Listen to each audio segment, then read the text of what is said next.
everybody. Welcome to Kingdom of Honor Does Pop Culture. I am your host, Zanman Shane Sabuni, along with my good buddy, the Honorable Jeff.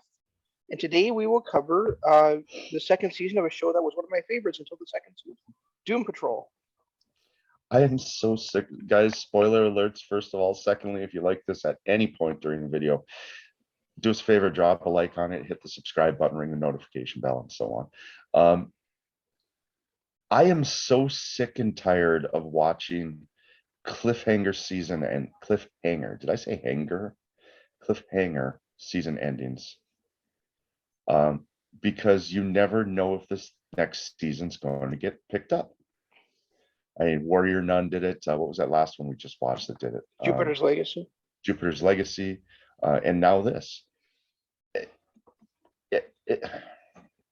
I miss the days of like Buffy, where the end of the season would happen the second to last episode, and then they'd have just kind of a wrap-up episode to kind of set up for the next season.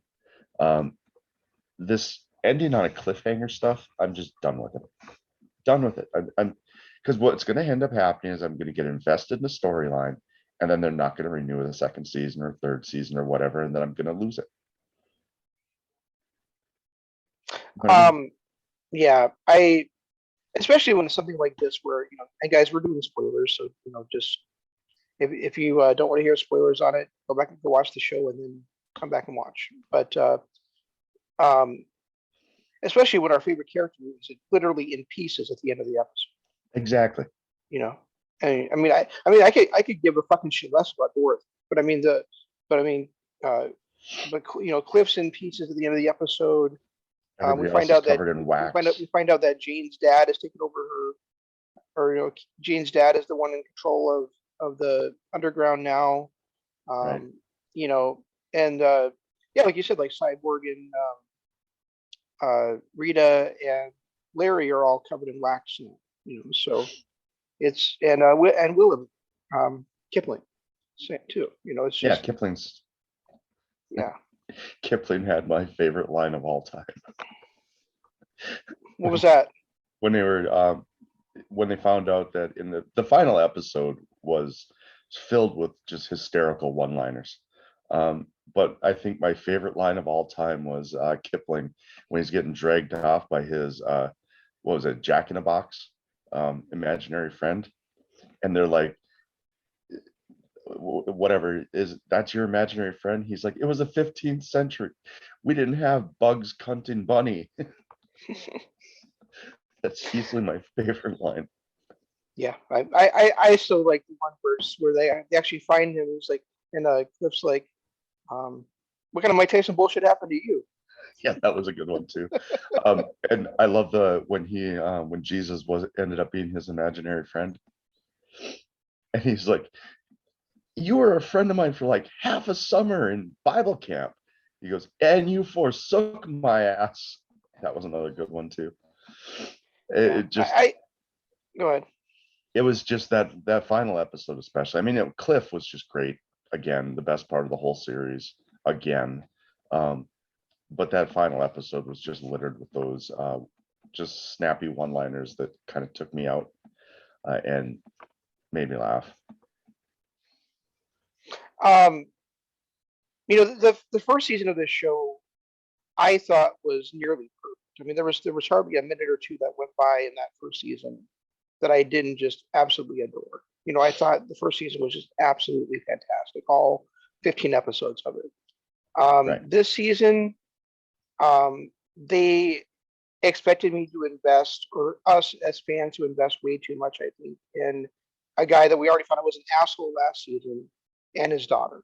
It was, that's why I had such a hard time with this season. Like everything else, Vic's story was great. Rita's story was great. Larry's story was great. Everything going on with Jane and who we thought was Miranda, was wonderful. But the stuff with Dorothy and the Chief, fuck those two characters. I hate them. I hate both of them. So when that was kind of like the main thread of the story, and then also like almost the entire last episode focused on that part of the story, I I had a real hard time this season, I guess. I mean, I liked approximately, 75% of it. The 25% of it I didn't like just really drug it down. I uh I didn't think it was as good. Even the stories with the ongoing stories with the characters. Like I liked last year where they kind of dedicated an episode to each character as opposed to um having this ongoing story that we focus 15 minutes with this character, 15 minutes with this character. That got a little frustrating. I didn't like that as much as it didn't feel like the stories were interwoven at all. Like Larry's whole story of his family and all that didn't feel like it really had anything to do with the rest of the characters. Same thing with Cliff and his daughter, reuniting with his daughter and everything. It just didn't, nothing felt interwoven.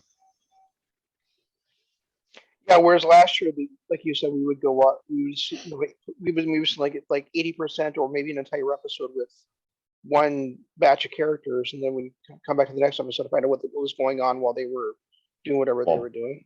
right, like the episode when Yeah. Cliff went into the underground, and then came back, and then we had like 2 episodes later we got to see what actually happened with the beard hunter and everything. Right. But yeah, this one just it felt like nothing really gelled together. And like you said, the story of Dorothy and Niles, yeah, it, I didn't like the characters. I didn't like Dorothy. I mean, it's hard to say I didn't like a 11-year-old girl's performance, which is wrong. I mean, she was fine. I just didn't invest in the character and the whole story of her, of his what Arctic girlfriend or whatever that her tribe cursed the kid, which doesn't make any sense to me. And I don't know. No, I think that I think I would have invested in Dorothy and her story more without Niles, because Niles was, we found out at the end of the last season how much of an asshole he was at being like the focus of the entire season was, we got to get him back. And then they find out in the episode, like the next to last episode, that he was responsible for all that they had suffered and everything like that, and it just makes him completely unlikable. And for them to try to make us like him and make us care about his predicament and what's going on with his daughter was a tough sell. It was really a tough sell. And they did not, and I did not end up buying it. Well, and then I mean, part of the fun was with Cliff basically spending the whole episode wanting to kill Niles.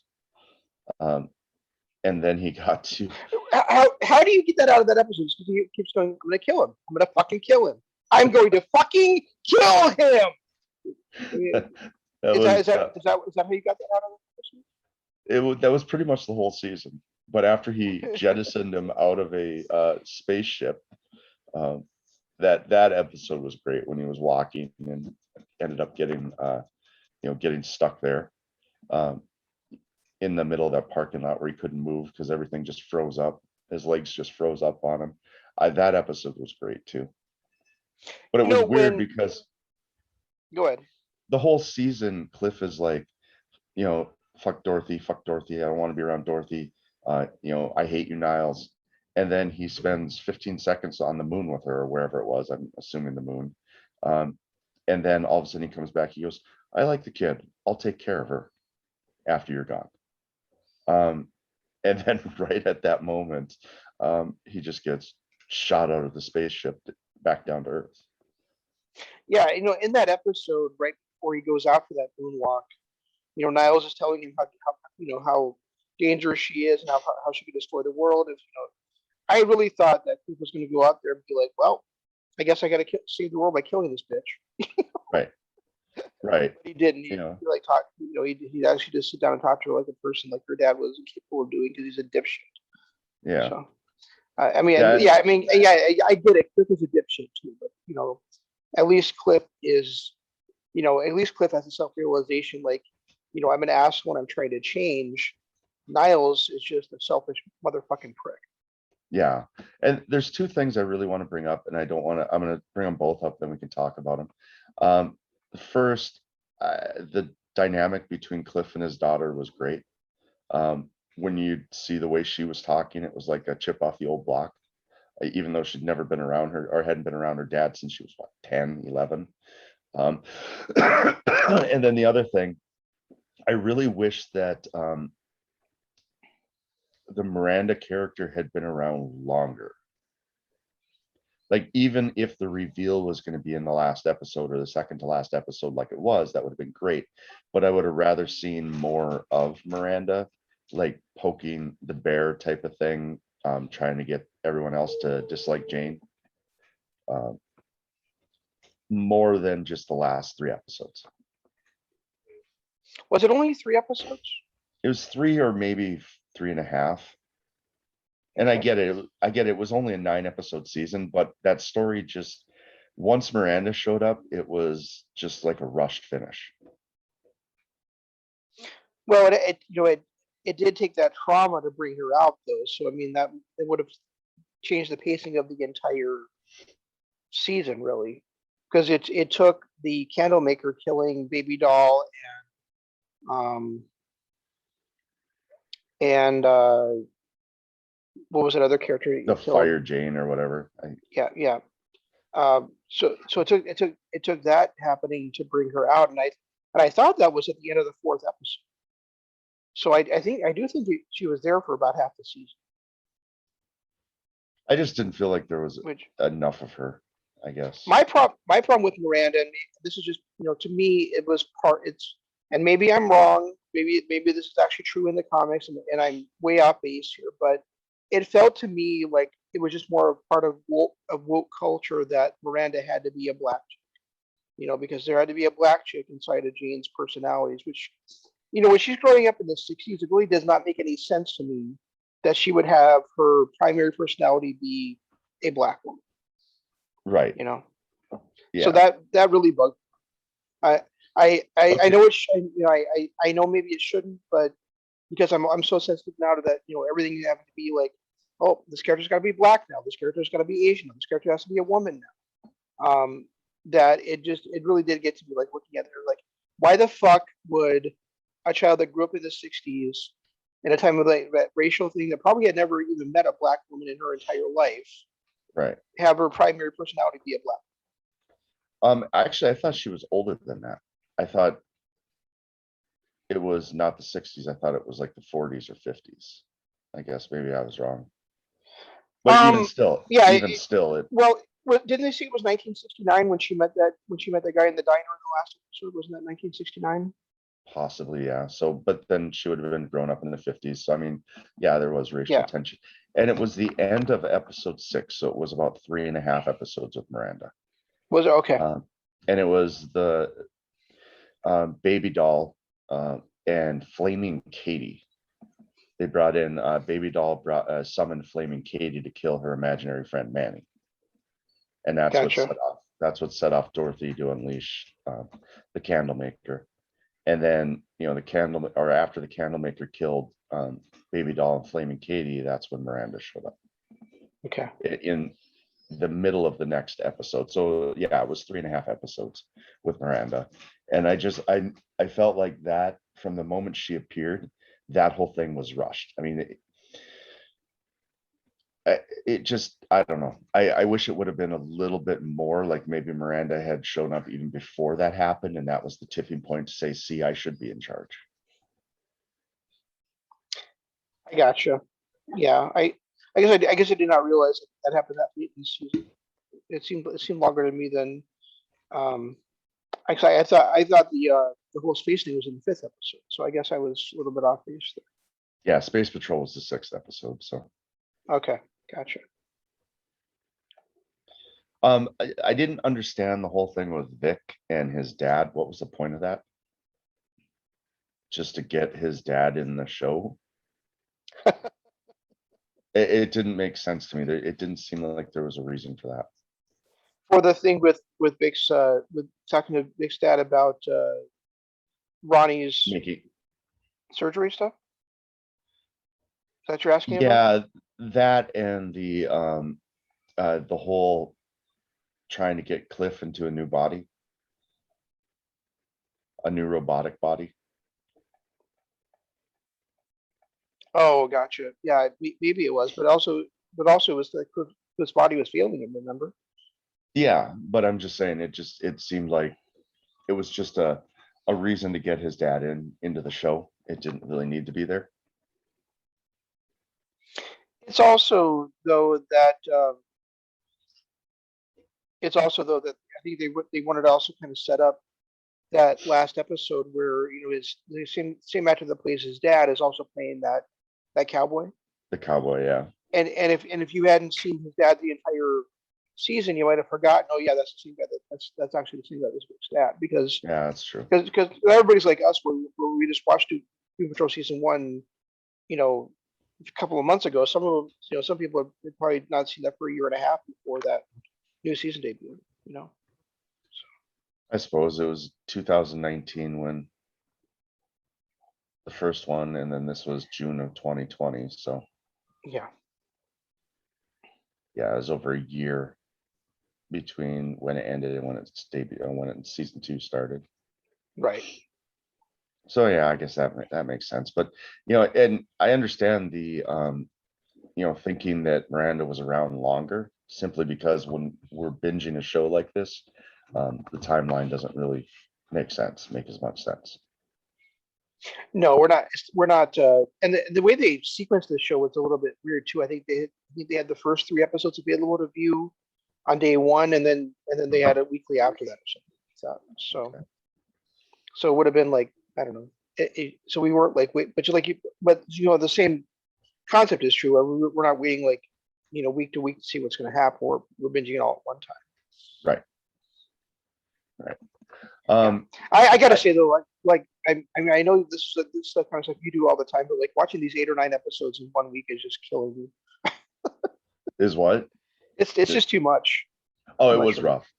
It was rough. Yeah, especially trying to get in because it wasn't like our normal wrestling week. This week we also had to get in Border Wars, and then on top of everything else that I normally do throughout the week. Yeah, and maybe it was so painful because it wasn't as great a series that I was okay with just sitting down and pounding out like 3-4 episodes a day.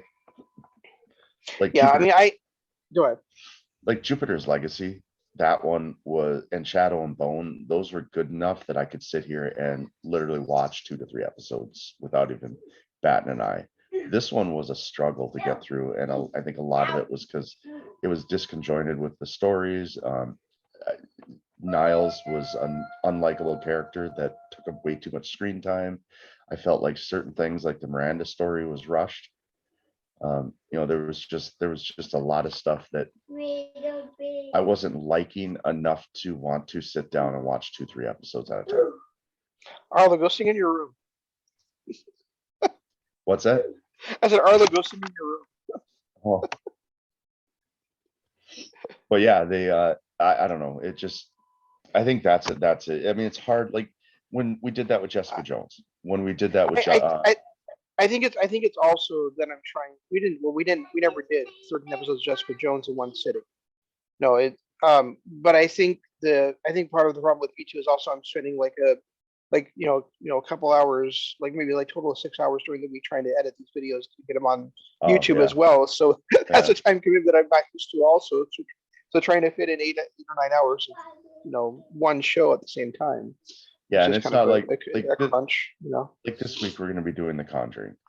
Oh, we you know, are? that's the movie that's out this week on Oh, HBO. okay. Um, Well, we've also got, so we've also got that, there's another one that was on HBO Max now that came out first that we didn't cover yet, so we probably should cover that one before that's off the channel, the Those Who Wish Me Dead. what? Those Who Wish Me Dead. No, they're, as far as the Warner Brothers releases, Conjuring's the next one. Those Who Wish Me Dead. I think that's a series, an original HBO series. Nope, it's a movie. It's a movie about a firefighter like trying to save a kid or something like that. Oh, Osseo is the one that just came out. That's like a series. Those Who Wish Me Dead. I never even heard of that. The next one in line is The Conjuring. It's not though. Maybe in the list you're looking at, but Those Who Wish Me Dead is also an HBO show or an HBO movie that, I should say Warner Brothers movie on HBO Max. It's got Angelina Jolie as a firefighter. Right, but So, I know when we looked it up, we had a break between, and we were talking about how odd it was that it was like a 5-week break. well, they must have moved this movie up from somewhere because that's on there too.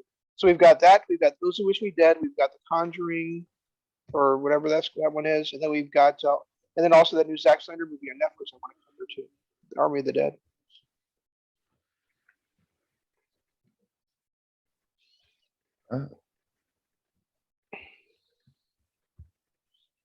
What is it?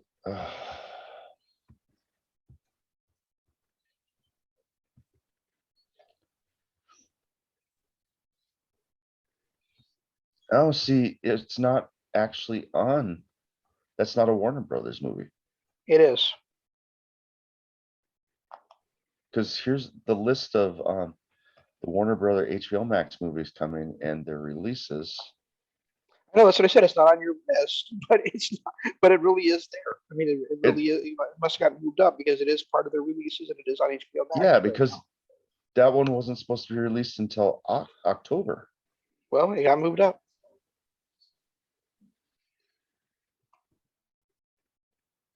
I mean, if you went to The Conjuring first, we could do that, but we've only got until like June 13th or something for Those Who Wish Me Dead. Well, then we'll have to do, The Conjuring this week because it's brand new, and then Those Who Wish Me Dead the week after, I guess. Okay. And then what? And then would we have anything coming up right after that? Because I really want to watch the Army of the Dead because I'm such a big Zack Snyder guy, especially after what he did with that, that DC trilogy. I'm trying to see here. I don't see a July release. All right, Dune is October, Matrix is December, Suicide Squad is August.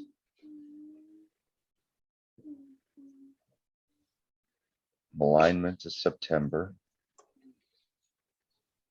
Oh, yeah. The July release is Space Jam. In the Heights is out. There's another one that's June 18th. Is that the one you were just talking about, In the Heights?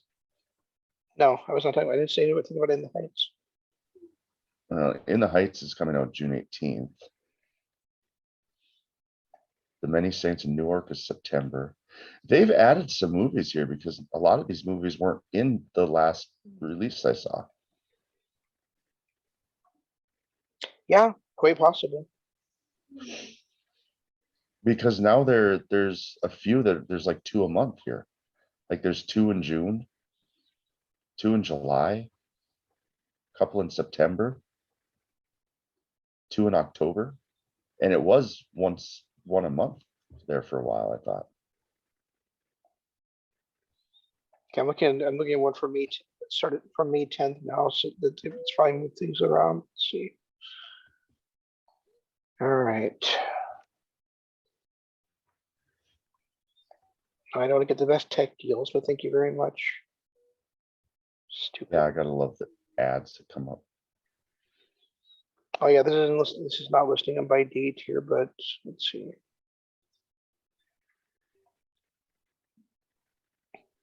King Richard, I didn't know that was coming out. Yeah, that's what I'm saying. There's some movies that were added. These weren't on that original list that we looked at when we decided to start doing this. And that's what I was going off of, was the original list that we had. Because I had it screenshotted and saved on my computer so I could figure out which movie was coming next. And Those Who Wish Me Dead is not on that original list that we have.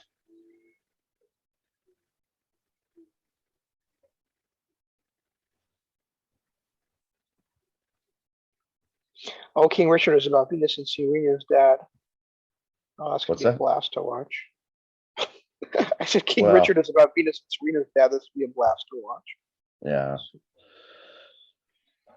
All right, so I don't know. I guess Those Who Wish Me Dead, that just came out. Do you want to do that one next week and then we'll do The Conjuring the week after, or do you want to do The Conjuring because it's brand new this week and then Those Who Wish Me Dead, since we already lost or missed the, I mean, if I'd known Those Who Wish Me Dead came out 2 weeks ago, we would have done that instead of, or before Jupiter's Legacy. Yeah, I didn't know either until I started watching Doom Patrol. I happened to see it when I started watching Doom Patrol. Oh wow, this new list is like almost too much. Like we're watching a new movie every 2 weeks with this new list. I think we should do Those Who Wish Me Dead first, just because that gives us time to. Because it's been such a long time since I saw the first two Conjuring movies. I would kind of like to catch up on those before watching this third one. Does that make sense? Yeah, and I've never seen the first two Conjuring movies, so. Yeah, so maybe because that would give me time to like watch The Conjuring and Those Who Wish Me Dead this week, and then watch the second Conjuring movie and then the other one next week or something. You know what I mean? All right. Yeah, let's do it that way. Okay. So getting back to this particular show, I did really like the story with Larry and his family. I did like his family turned on him. I thought it was like cool to see him trying to make amends and that kind of stuff. I did not like that his dad turned on him, and I didn't like that his dad was, and also Larry himself was blaming for his grandson getting shot. That's all on his dad. That's all on his son. You know, yeah. That's all on his son, not on Larry, because the son's the one that called the military and the Bureau of Department of Normalcy to come, yeah. To come get him. So, the consequences are not Larry's fault. That happened that his grandson got shot. Well, I mean, and it was, I don't know. That was just another story that was like, it's, I don't know, if my dad shows up after, it's what, 60, 65 years or whatever. But was Paul did he actually know his dad? Because I know the older kid was the one that they focused on, the one that killed himself. But the younger one, I've never seen or heard of him in any flashbacks or anything. I wonder if he was a baby or something. No, he was always there in the flashbacks. Was he? He wasn't that much younger than Gary. Okay, so he did know his dad then. Yeah, and when we saw that scene where Larry was doing that interview, that was Paul who was doing the interview with him, not Gary. Okay. Okay, I thought it was Gary. No, it was, yeah. So yeah, he did know his dad. Remember that's how he said, even though it was, he's like, say something else. Then he can tell by his voice that it was him. Because I guess I don't know if my dad disappeared for 60 years and came back and I actually cared about him. I don't think I would turn him into the Bureau of Normalcy. Yeah, but he didn't care about him because True. or he was mad. He was still mad at him for his brother committing suicide and his mom going crazy about it, that he decided just turn him in. Disappearing for 60 years and not even trying to contact anybody. Yeah, there's that. But the stuff with Rita was kind of interesting. Again, the only part of I did not like the main the kind of the main thread that was going on, but all the other stories I thought were really interesting. Yeah, I mean, I like I said, I just felt like it was I would have rather they did like they did last season and just devoted a full episode to each story. Maybe a little nugget here, a little nugget there, like 2-3 minutes with them talking to lead up to their one full episode, and then a few minutes continuing the story as it goes on. Instead of this, where it was the first 15 minutes is Larry, second 15 minutes is Rita, then we got 15 minutes of Vic, then we got 15 minutes of Cliff. The only story that wasn't really until Miranda showed up. I felt like the last 3 episodes were all about Jane. it was all about Jane in the underground, and we had to see Miranda's backstory and Kay and all of that. It felt like the last probably 3 episodes were all about Jane. I guess what I was going to explain it in was that when Dorothy said to the candle maker, you don't sound like yourself. I thought, well, oh, maybe Mr. Nobody found a way to take over the candle maker, or then and then like at the end when we saw the Miranda wasn't really Miranda, I was like, oh, well, maybe Mr. Nobody is Miranda, and Right. it was just like, no, we have no idea what the hell is going on with Mr. Nobody, you know. I never put that together either, that was her dad, not Miranda. Well, because at the end of the season, he's like, "You're not Miranda, are you?" And she goes, "Well, then who are you?" And he goes, "Oh, my sweet baby." Yeah, I guess I missed that line. Yeah, I did too. I had to go back. When the rest of it was all up, when they were they doing that intersplicing that last episode, the finale, and then all the like the last 3 or 4 minutes were all about Dorothy and her mom and dad, the Right. candlemaker. I had to like rewind and go, like, what did I miss? Were they because she asked who it was? Did we actually find out? And then when I heard that line again, I was like, oh, okay, now I get it. Well, and it was the candlemaker and that whole story with mom and dad. It was kind of nice seeing mom on Niles' side in a way, but more supportive of her daughter. Like, yeah, you can defeat the candlemaker. Here, take a weapon. Um, I don't think she was on instead of Niles' side at all. What the hell were you talking about? Niles was they were completely opposite. Niles was either going to kill her or tell her not to grow up, and their mom was saying, no, you have to grow up and you have to go face him.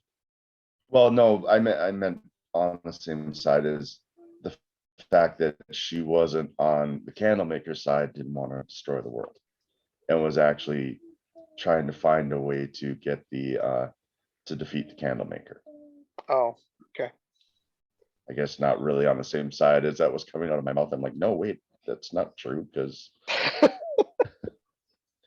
Yeah. So I guess while I would rate last season a 10 out of 10, I would say this season is probably more like a 7.5 for me. oh god, I wouldn't even go that high. The Vic, not Vic, Cliff stuff, 10 out of 10. Everything else was more like a 6, maybe a 5.5. I just I, I wasn't really invested in really, and like I wasn't invested in the Rita story at all. Her trying to become an actor and it just I didn't get invested in that. I didn't really care too much about Vic and his dating life, and the fact that he's dating a murderer. Um, I didn't the Larry story was okay, but it didn't feel like it fit with anything else going on with the entire show. Like it didn't feel like I get it. There was 3 people that were kind of on a journey to be a better dad with Niles, Cliff, and Larry. But I just Larry's story I didn't really get into. The Miranda story I wish had been pumped out a little bit further, not just kind of jammed into the last couple of episodes. Wow. Yeah. Yeah. So I thought I didn't. I thought I didn't. You really did. it was fun. It was like really fun, and of course, like I said, the Cliff stuff. Cliff is just one of the better characters on TV. Seeing him and his daughter interact was great. Like watching, because one of his big things is just constant swearing and being an asshole and all this stuff, and to see his daughter have those same tendencies was fun, especially when you consider he hadn't been around her for 30 some years. Yeah. So he But really but didn't it sounds have but, but it sounds but it sounds like you want to show a big just Cliff. Nobody. I, last year I loved the stories. I loved the way that they built up everybody. I love the way that they told their stories. This, I think, because there was nothing to really get excited about until, of course, like Miranda came around and you found out that Miranda was back and Jane had to do some things and all this stuff. But um,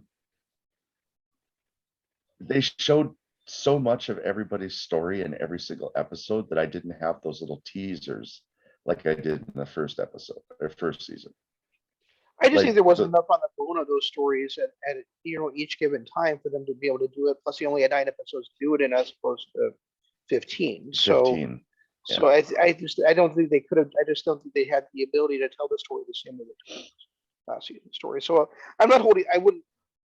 I guess I'm not holding that aspect of it against them, because I didn't really care that there wasn't one episode. I still think there was like a primary story in each episode. I think for me, it was the stuff with Niles and his daughter that I just, I wanted to get back to the real stuff, I guess. So, I just Googled again and came up with April Baldby, I believe is her name, the lady that plays Rita. And seriously, I'm blown away with how much hotter she is than she is as Rita. Just blown away by that. yeah, it's amazing what they can do with makeup. Like you said, before we went on, Rita looks like an older lady. Obviously, she's dressed like she's from the 20s still. But then when you see the actress that plays her in some of her other roles, it's like, wow. Yeah, it is kind of amazing. One other thing I did want to bring up, I guess, is one thing that I thought, once they showed up, was kind of amusing, here and there for some comedy relief, was, when we would see the sex ghosts. Oh, yeah, when they would just randomly appear. Yeah. that was. Or like Cliff calls the house, and the phone keeps ringing, and the only thing they get to the house, and it's the sex ghosts are just bathing in the background. Yeah, that was entertaining. After that, after the sex patrol episode, when you just randomly would see sex ghosts. Yeah. The other thing that was kind of fun was when Niles's crew came back, and you had those two that were basically playing slap ass the whole time.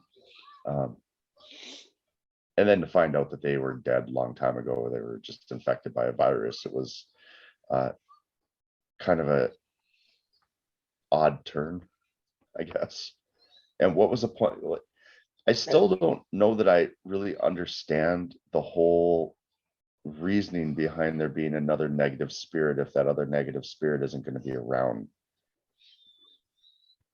I think it was just kind of to show us that Larry could have more peace in his life right now than he does. He just needs to accept it and join forces with him instead of trying to fight him at every turn. Yeah, but I thought he got past that in the last season, where he wasn't fighting him anymore. They were working together.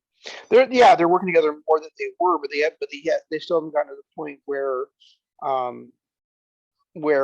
that chick did with her negative spirit, because she can't control the radiation. He can't control the radiation like she can. They're not acting as one mind all the time. They're still having some conflict, that kind of thing.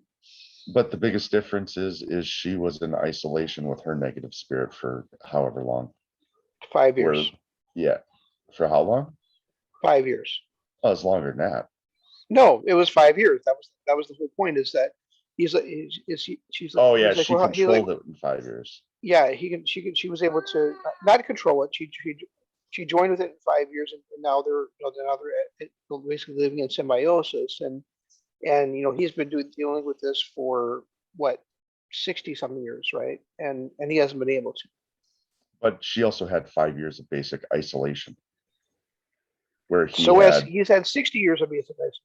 Not really, because he's still got Rita and Chief, and he's got where she had literally nobody or anything to distract her because she was on a spaceship. He had other distractions. Yeah, like his self-pity. Yeah, I mean, but if you think about it, if I wanted to learn a new language and I was thrown in space, I would definitely learn it a lot quicker being alone in space than I would sitting at home. Right, but he was still in a form of isolation, because they hadn't been out in the world until last season. Remember, they had stuck completely inside the mansion, so it was just. Yeah, I suppose. So yeah, I mean, so it wasn't like total isolation, but it was still like isolation, like from the world. It was only like there are 4 or 5 people because Vic wasn't around. Even Crazy Jane only showed up from time to time. Remember Cliff had never even met her until last season. So really, it was only the professor, Cliff, Rita and and Larry. And yeah, I well, suppose. I and Beast Boy, but we'll talk about that when we get to Titans. Beast Boy? Yeah. Oh, he must not be in the show. He's not in the show, but if you watch Titans, which Doom Patrol spun out of, Beast Boy was part of was in the match on Titans. So okay. it's kind of weird. All right. So I guess that's all we got for this one, right? Yeah, and I feel bad because it kind of took a little negative turn. I was just disappointed, and like you said, this one was rough to watch, to binge and get it done in 1 week. Unlike the last two, Shadow and Bone, Jupiter Legacy, and we did watch. Remember, I pushed you to watch Jessica Jones season 3 all in 1 week. I don't think. Did we really watch that all in 1 week? Yep. Because I was so well. I'm dead set against doing that again with the show. It was so good that because we were going to break it up into 4 episodes, but it was so good that I just kept watching it. I asked you if you could finish it too, and you did. So we did Jessica Jones all in one week. Right. Actually, no, I think that was a 2 week because we were doing this every other week, not every week. And I guess if you think about it, it took us 2 weeks to watch Shadow and Bone too. It did. So maybe trying to squeeze them into 1 full week. So maybe next time we want to do a series, maybe we'll set that up for like 2 weeks from now or 3 weeks from now. Like this week we'll watch that Angelina Jolie movie, and next week will be The Conjuring. But like when we're going more than 2 hours for this pop culture thing, it might need to take a couple weeks. Like you said, you want to do Conjuring in 2 weeks because you're going to watch the first 2 movies too. And I probably will. If I can find the first 2 movies, maybe I'll watch those too. Yeah. Hopefully they're on HBO Max. If I can find them for free, that is. Because I'm not pulling the Strangers again. What you guys don't know is that Jeff likes to pull on Strangers every single week. Every single week. All right, so we're gonna we'll be back with you guys on Jeff. You already hit all the social media stuff, or you can do that again? No, I was gonna do that now. Check out the other shows on our channel. We do a wrestling show that's up every Monday, and it's basically just 2 idiots talking about wrestling, much like this show is just basically 2 idiots talking about movies and TVs and stuff, TV shows and stuff. And then of course Shane's book review is coming up on Wednesday, or no, that is going to be Friday. So, and that one's actually, I'm excited for that one because this is a book that he read a couple weeks ago, that we reviewed a couple weeks ago, and this is the follow-up book, and I'm actually excited to hear how the story goes. So that'll be up on Friday. If at any point during this episode you like this, hit the like button. Hit the subscribe button, ring the notification bell so you can get access to all 3 of the shows that we do. Also, our Patreon page does have all of our old podcasts all the way back to the origination of this show back about 5-6 years ago now. That's at patreon.com/Kingdom of Honor. All right, and so like Jeff said, we'll be back with you guys on Friday for Shane's Book Addiction, talking about Jade War. And until next time, that's all we got. We'll try to do better next time. So this is Shane saying long days, pleasant nights, and Jeff saying you just had to get that in. You kind of shoehorned that at the end.